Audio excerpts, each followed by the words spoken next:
Hi, it's me again. It's quite weird actually, because I originally had a couple of ideas of just things to do, but then this morning I saw a video thanks to trueactivist.com. That video is linked in the description, so if you want to go and watch that first, it's alright, we'll wait. We'll just sit here twiddling our thumbs.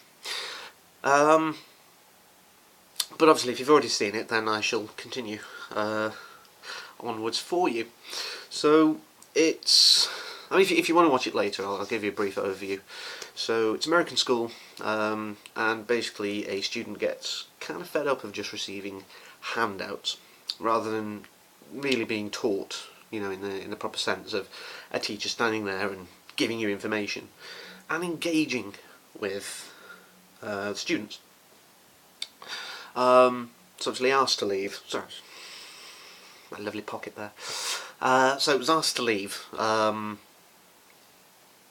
and before he exits the class, obviously gives a quite impassioned response. About the fact that if you want, one of the favourite lines, and I'm paraphrasing, is basically if you want people to change, to learn, then you have to touch their heart, and that to me was, I don't know how old he is, obviously, sort of later teens at least,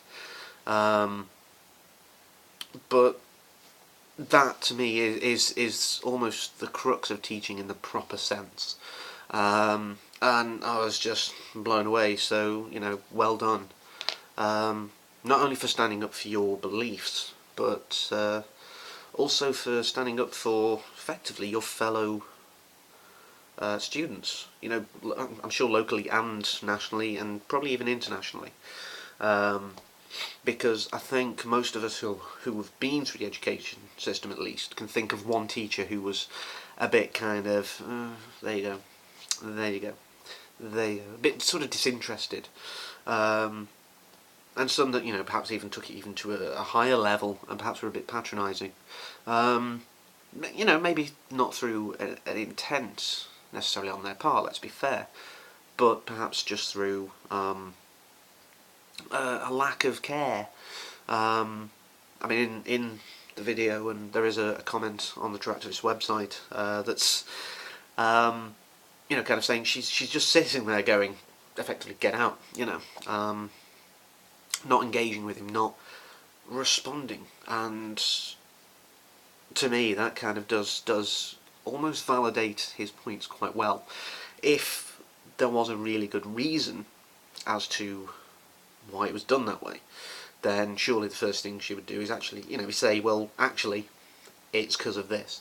Okay, maybe doing it in a public forum wouldn't be a best idea, but on the flip side, not doing it, she's almost discrediting herself, by basically not responding, not handling the situation.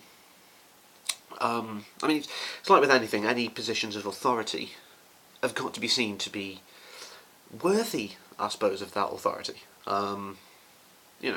Because technically authority is something you give to someone else. No one can take authority, technically. But by its definition, it is something you give. You authorise people. So, but that's a different issue entirely. But I was thinking about a number of things in relation to that, which is why I was so inspired to do this, and probably which is why this is one of my most coherent videos for some time. I can assure you I'm not pre-prepared. There is nothing written in front of me. I always like to kind of wing it. That way it feels more real to me. But so it's one of those things that I was thinking of, an NVQ, which is a National Vocational Qualification, or a not valid qualification in most cases, because there are a lot of NVQs which are for comparatively pointless things, really, in the grand scheme of things. But yeah, so I was doing one with a previous employer, and there was a few bits on basic numeracy and literacy. Just to make sure you've got your key skills up to the same level, and I distinctly remember pulling up a factual inaccuracy on part of the material, and being basically told, well, that's what the curriculum is, so that's the answer, even though it was wrong. I can't remember the question, I can't remember the answer. I just remember being, this is wrong, and the response being, no, it may be wrong, but the answer they're looking for is this. Which to me isn't a case of I should further this incorrectness. I should surely be able to confront and combat this, and it should be their duty to correct it on their side, so that they're not misinforming people who perhaps didn't know. Because they can't assume that everyone has the same level of numeracy and literacy that I do. And without wanting to blow my own trumpet, I consider both pretty high. So, yeah, that was my example. And, I've also heard tales of teachers, again, it seems to be the basic numeracy and literacy that's going wrong, which is quite worrying, I suppose.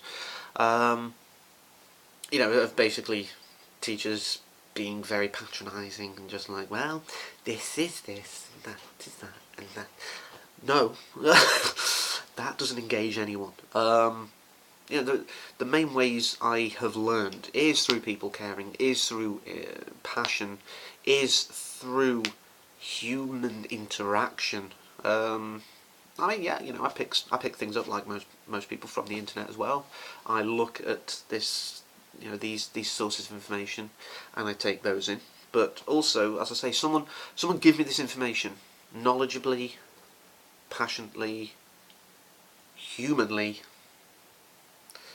That's the key.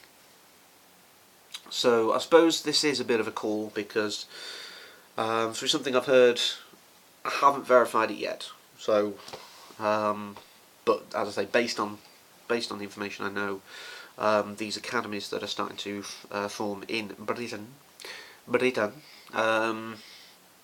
are apparently a bit more lax about teaching skill requirements, as it were. As I say, I've not checked this, but which is quite worrying because there's more of a risk of just basically, yes, here's a handout, learn that, I'll just sit here and get paid for sitting here. Wouldn't we all like a job that just gets us paid for sitting there? So yeah, that's pretty much it for me. So just think about that. Education isn't just, here's some facts, go. So yeah,